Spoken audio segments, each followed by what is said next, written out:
ভাইয়া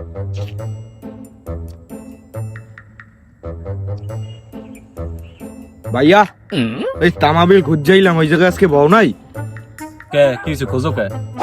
না এমনি বলতে এসেছিলাম, একটু যদি 50টা টাকা দিতেন একটু ঘুরতে যাইতে পারতাম বন্ধু বান্ধবের।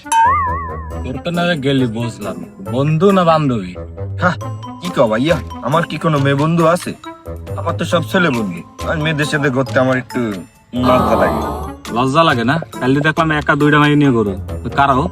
ভাইয়া সব কালা কিন্তু তোমার ভাই না, ঠিক আছে? আমি তো নাও হইতে পারি, আমি ছিলাম না ভাইয়া, আমি তো কালকে কোন জায়গা যেন ছিলাম। জন্ম কিন্তু তোরা আগে আমিই নিছি, তো তোরে আমি যে চেন মনে এটা কিন্তু তুই ভাবিস না। খাবার তো খাওয়ার আগে ক এটা ছিল। ভাইয়া এটা আমার গার্লফ্রেন্ড, আর একটু মোটা করে যেটা দেখছো লম্বা, ওইটা ওর বড় বোন। ফুচকা খাইতে নিয়ে যাচ্ছিলাম।